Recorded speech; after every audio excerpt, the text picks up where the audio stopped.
Hello and welcome to One on One. My guest today is Omawunmi. She's the managing partner of GLG Communications, a leading PR and reputation management firm serving global brands out of Lagos. She works with individuals and organizations to achieve their communication goals, building bigger and better brands. She holds a postgraduate degree in media and communications from the Pan Atlantic University, where she was the overall best graduating student. Thank you, Omawunmi, for joining us today. Thank you for having Thank you. So congratulations on being the first female elected president. How does that feel? What's it like? Oh well, of the Life Coaches Association of Yes. Nigeria, right? It feels great. For me, I've always seen myself like a kingmaker, right? I would help the people get there, not be that, Yeah. So yes, I've also always been in the for 6 years. I've been a member of the executive committee of the Life Coaches Association of Nigeria.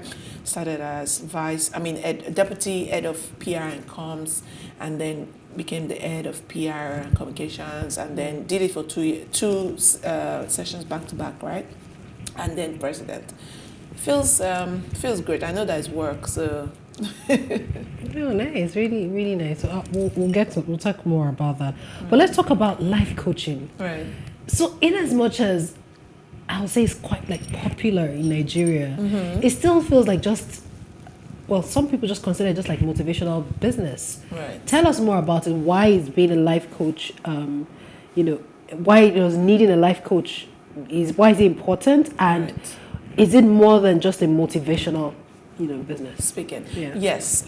There used to be, thankfully these days with, more publicity, more information, people understand. Before now, people used to, Larry Lushola is mostly recognized as Yes. the person that pioneered the life coaching industry in Nigeria. And so he used to tell us then that when he started, people would be like, oh, you're a basketball coach, a football coach. Now people understand when you say you're a coach. They know what that means, right? But no, coaching is not motivational speaking. They're two different things.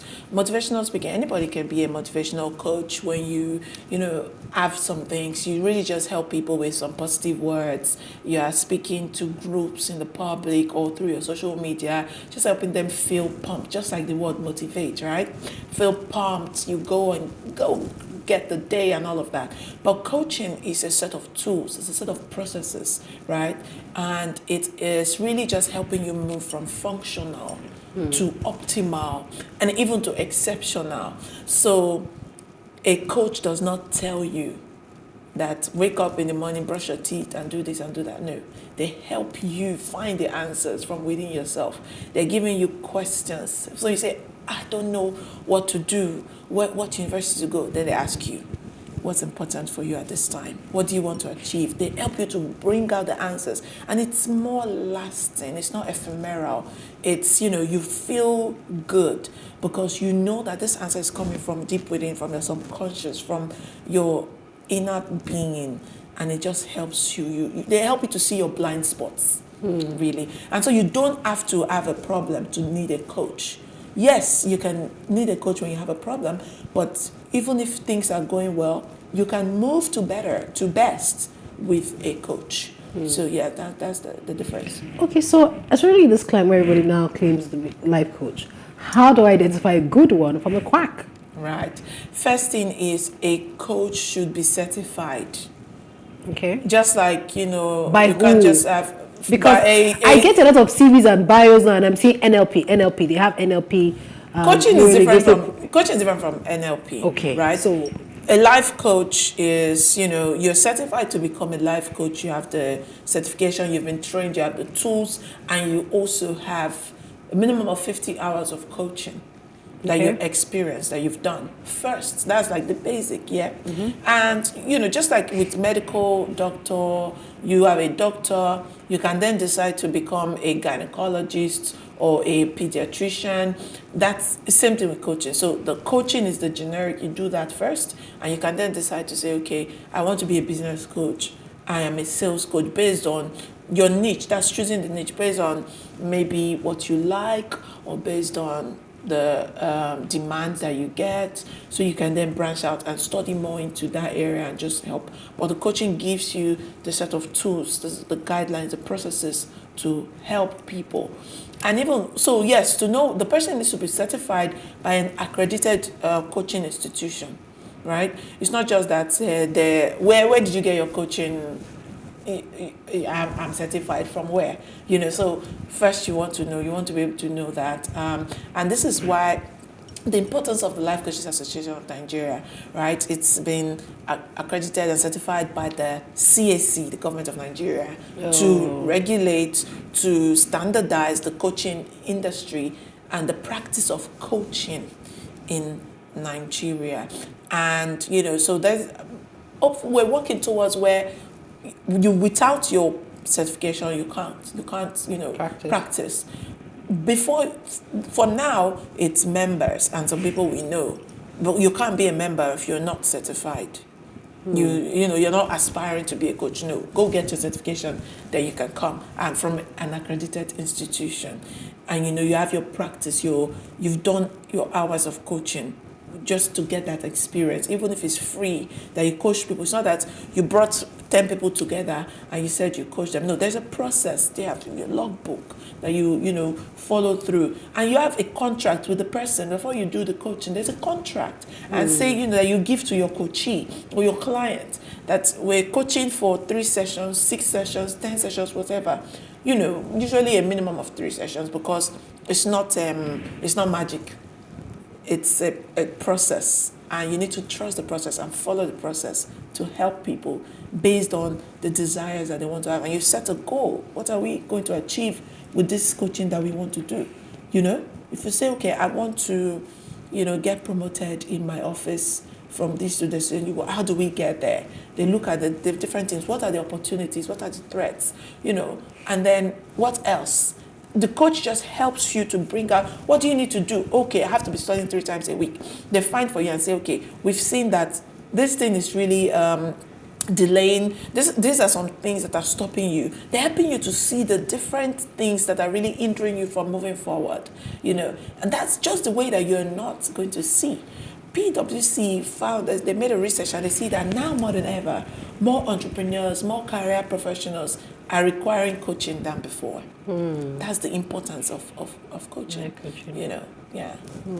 So, okay, is it necessary as a life coach you have like your own business? Because I also feel like before I can submit myself to you to coach me, you must have been running some sort of business or some sort of organization that I can see the progress before I come to you. How does that work? What you're talking about is mentoring. Coaching is not mentoring. A mentor, takes you, they're helping you walk through the path that they've been before, through their shoes. With a coach, the coach is not involved in the process. Is not, so they have like a 360-degree point of view. They have a third person. They're not bringing their opinions into, to fore. They're helping you see. So it's a tool, regardless of whether of course, it helps when you see that the person is successful, but when they know, just like when you do, I don't know, in chemistry, when you have like a catalyst that is helping you, but they remain unchanged or something like that. So it's really not about that. When you're able to see that this person knows what they're doing, maybe, if you can check for some feedback, reviews about them, that's great, right? So regardless whether they have 5 billion in their account, doesn't mean that they can't help you get that. They're just going to help you bring the best inside of you.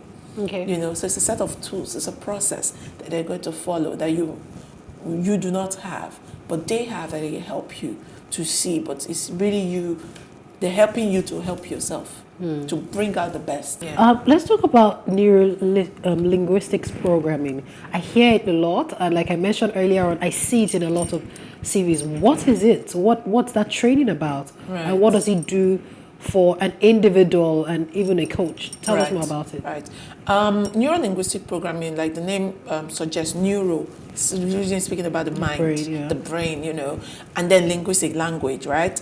So it's really just it's like the language of the mind, using a set of strategies, a set of conscious strategies to help you to boost, to adjust your behavior, communication, right? So it's communication, behavioral, and all of these things. So neuro-linguistic programming, sometimes a lot of, like, people who use neuro-linguistic programming, people in marketing, you don't necessarily have to be a coach to use NLP. You know, people in marketing, sometimes they're using sales.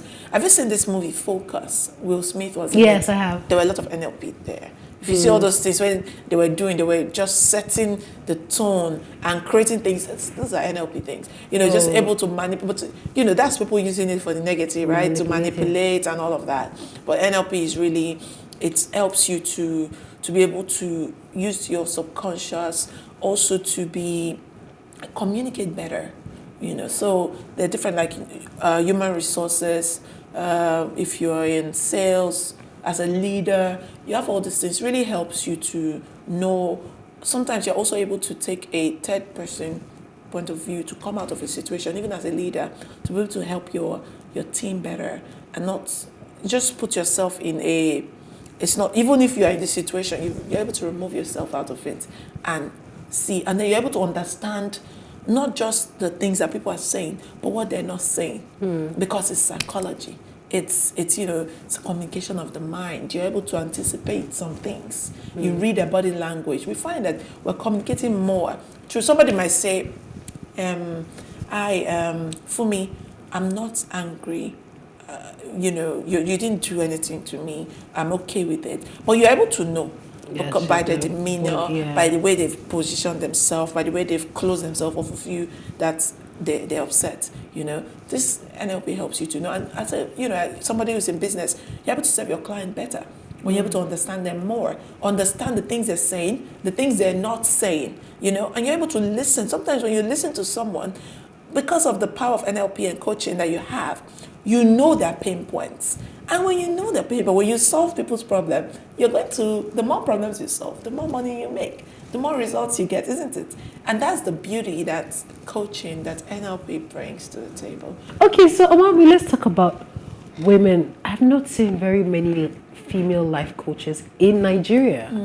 Why is that so? I think, you know, you have talked on two things, right?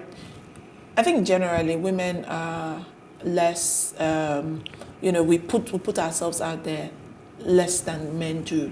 There's, you know, Stanford University has the results, they've done the research, even Harvard. There's so many researches that confirm. Even I have done some of my own qualitative research just to see, and based on my work as a PR consultant with my clients, the men are more vocal about their achievements. The women are more reserved. They want to keep things. They don't go for stuff, you know. So there's that part.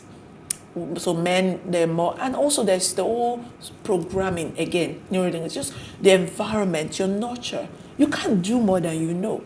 You can't do more than you've been programmed to think. So it really takes a lot of unlearning and reprogramming to get to that place. When people are telling you a woman is supposed to be seen and not heard. A woman, you know, there's so many people who have grown to be that way. And then our society, not just Nigeria, even abroad, we're not ready. We're not comfortable with hearing women talk about their achievements, about themselves. We're not. Okay. And so you have to, so that's why they say, oh, she's too loud. She's too loud, too proud. But for men, they say he's assertive. Is an astute businessman, you know, it's true. But for women, she's too abrasive.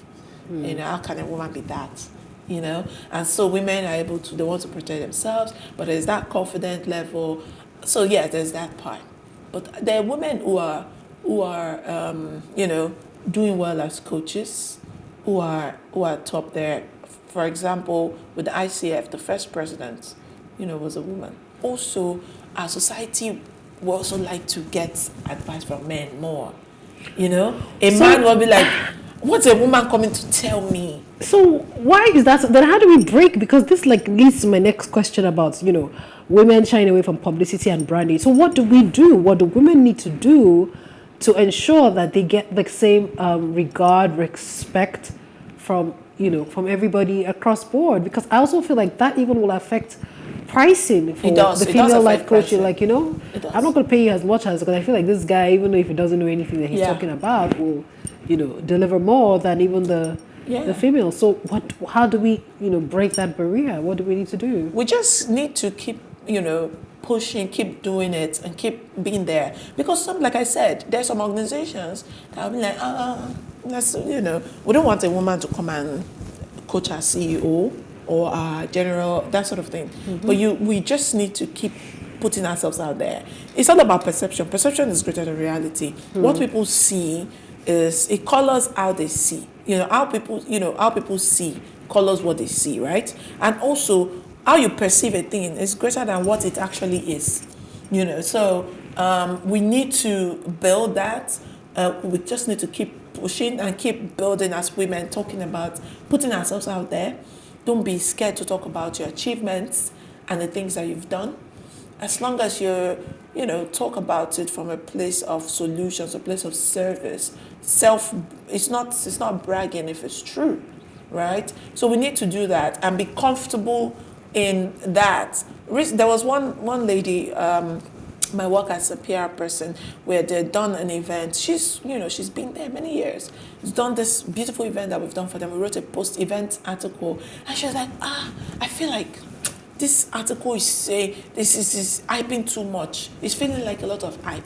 And I said, okay, let's go through this thing one after the other. Somebody in my team had written the article, right? And I said, let's read it together, me and you. Did you do this? Yes. Did you do this? Yes. Did you guys achieve this? Yes. Did you guys achieve this? Yes. So is this article hype? No. I said, you see now. She said, thank you for making me see my worth, for making me see my value, for making me see that, yes, we did this, for insisting that we're, a lot of people are not comfortable. Even when I'm booking some people, when clients are saying, we want this person to come and speak, this coach to come and speak, even amongst men, like you said, they will say, I said, no, this coach, because I'm a coach, I know that this person is actually will deliver this topic more than this person because he is more versed. He has to say, no, I want this person because he's maybe verified on Instagram, he's more vocal, he's this and all of that. We need him, we'll pay him more. Then maybe we want to pay this person 500,000, we'll pay this one 200,000. But this guy has more, he's more studied, he's more, he has more certificates, he's good. But they want to his perception. So you have to build, you have to invest in your PR. You have to build your reputation, your personal brand, even as a coach, regardless of the industry you're in. You definitely need to because it helps you. Interesting. Okay, on that note, we'll take a quick short break. And when we return, we'll be talking more about this publicity and branding. Stay with us.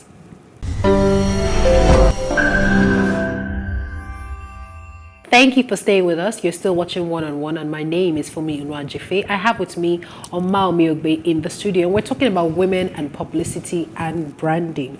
So let's talk about publicity and branding. How do we draw the line? And now I speak as female. That how do you draw the line between getting proper publicity and branding and then being all over the place? I think the first thing is purpose. When you don't know the purpose of a thing, abuse is inevitable. So it's important to understand the purpose of why you do anything. Sorry, back to coaching. This is where coaching comes. It helps you, right? So even when you're setting a goal, it just helps you to know that, okay, I want to, for example, you say, I want to be more known as maybe a broadcaster, a thought leader in the broadcasting industry, for example. So that's a goal. That's your purpose. That's why you're on there, right? For somebody else, it could be, I want to be more known on social media as Funmi. A beautiful girl, or I want to grow to become an influencer, a fashion influencer. How do you do that? So you have to, so it just helps you. The first thing is understand why you are on social or why you are doing publicity, which is important, why you need PR, which is why it's very essential to meet a PR professional because of the strategy. Understand the strategy first.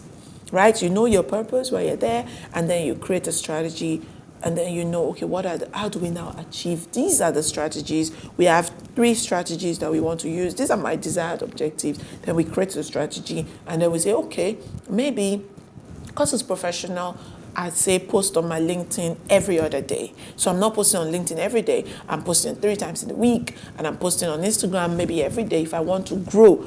But you need to know. If you say, okay, I want to grow my following, you know that, okay, I have to post every day, for example. Do I have to post once a day? Do I have to post 2 times a day? When do I have to post? Who am I speaking to?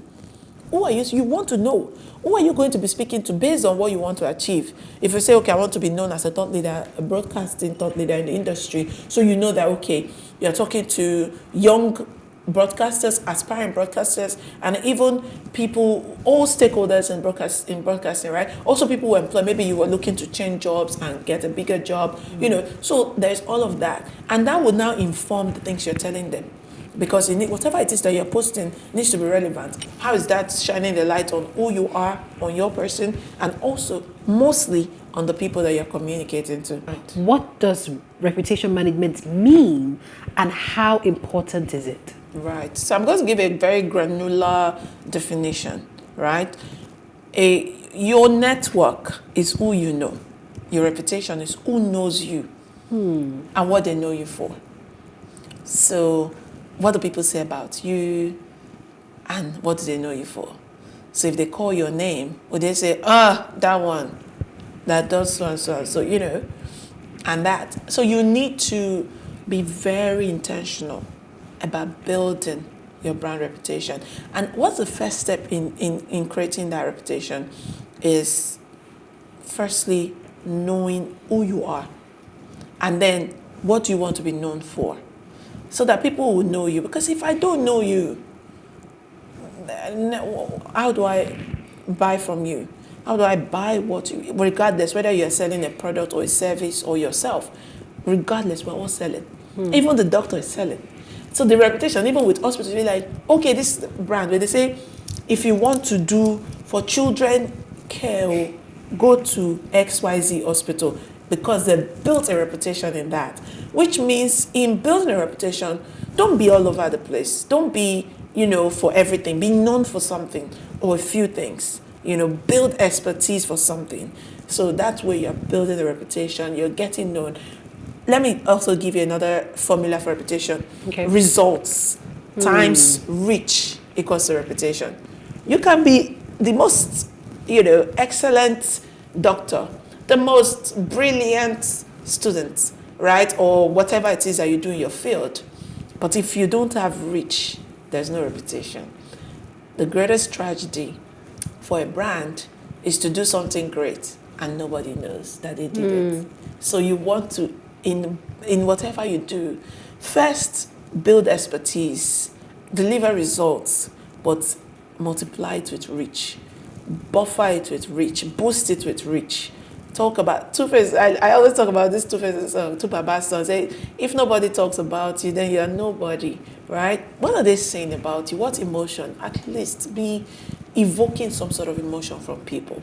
Okay, well, so in that, let me now extend to this follow-up question and say that, well, how do you now ensure that in trying to build a reputation and ensure that you are, you get good reviews, you do not become a people pleaser? Because I don't want to become a yes person, so that, well, when people ask about Funmi, oh, she's nice, oh, anything you tell her, you just go and tell her this is what you want, and you get it and everything, and then that goes around. Then being a more, how do you now draw the line? Say, okay, I'm an assertive person. Some people will like me, and some people will not, and we'll get, you know, the work done. When you talk about the bad side, it's also about crisis management, for example. So sometimes, you know, with brands, especially like corporate brands, organizations, or even celebrities or public figure, when they're good, they have something.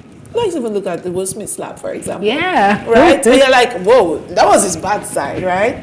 So how do you manage that? That's crisis management. It's part of brand reputation. It's, you know, and so with your brand reputation, you don't just build for now. You also have a plan, you have a strategy to build for when things are bad, for when things go bad. And also with what you have said is your authenticity, right? It goes back to knowing who you are. Goes back to understanding your purpose as a person, as a business, as a service, right? And who you're working for, who you're doing whatever it is for. There's that 5 W's and H, like W, who, what, when, where, how. it's a two-way street. You do that for yourself, you do that for your desired audience. So in building your reputation, authenticity is part of your reputation. So being your true self, authentic self, not being afraid to stand for something, to say, okay, this is what it is. As long as it's also knowing your values, your core values. Most people don't know their values. They don't know what's important to them as a business, as an individual. These are things you need to sit down with an expert, with a coach to create. Even as a business, you work with maybe a branding expert. You also work with a coach. What are my values? What are the things that are? Sometimes you may think, oh, kindness is my number one value, but when the coach takes you through, you will see that okay, it's actually integrity, for example, and so you know that you have 5 values that guide us as a people. Authenticity is one. We want to keep our originality. We want to be ourselves with this and that. That could be your strategy. Okay, let me ask you this question about, you're an expert. What would make you touch a client with a long pole? Even if the person brings you billions and millions and plenty money, what would make you touch that client and say, you know what, I don't think I want to handle this client? Back to your values. Very important to know. For example, in early, I think it was last year, just after the new year, there was a client that had come to us and said they were bringing in some new products into Nigeria, bringing it to Africa. They want to start from Nigeria. We were referred to them, right? And when I looked at the product they are bringing, it goes against my personal values, it goes against our values as a business. And I said, I'm sorry, we don't do this. Because even before then, like in December, for example, I had written an article encouraging people not to do this, not to use this thing. Because it was detrimental. There was a lot of stories about it in the news. I had to read a lot and see that this thing is killing people. So because of money, if the money is so good, and I'm saying, because of money, we're coming to do it, And so, no, I won't. Then there are also some people, like some persons, and you see them, I'm like, I don't like the things that you do. I don't like your values and the things that you display. Unless you're bringing me to come and help you be better and not to do those things, I'm not going to come and be your PR person, regardless of how much you pay me. Because I don't believe in the things that you do. So so it's very critical to know your values. Even before you take a job, as an individual, as a business, know the things that you can handle. If not, you're going to self-sabotage. You're going to sabotage the person, you're going to sabotage yourself, because you're going against your value. Every time you work against your value, you won't achieve the goals. Okay, finally, to wrap this up, let's talk about your vision and mission for life coaching in Nigeria, especially now that you have become the president of the association. What's your vision? What's your vision for life coaching in Nigeria, and how do you intend to go about it? Yeah, so for us, it's about creating an association that standardizes, that regulates the coaching practice in Nigeria and Africa. Because there are people who are reaching out to us and saying, oh, come and create this in our country. Come and do this so Life Coaches of Association of Nigeria is looking to become in Africa. We're working towards that, to create different spaces in Africa, and also to build an association, an organization that is, chartered, well respected, and people are proud to be a part of, to associate with, to volunteer in. From that point, build that perception where we are at the forefront of innovation and change in behavior, in solutions for Nigeria and the rest of Africa. Interesting. I wish you all the best. Thank you so much. I hope you succeed beyond your expectation. Thank you. Thank you so much for honoring us with your time today. Thank you for having me. You would agree with me that this particular interview with Omawunmi Ogbe was really enlightening. Sitting here, I've learned so many things, and I guess that's one of the perks of being a broadcast journalist. You interview a lot of people every day, and you learn so much. But that's all for this episode of One on One. Join us again very soon. My name is Funmi Unuajefe.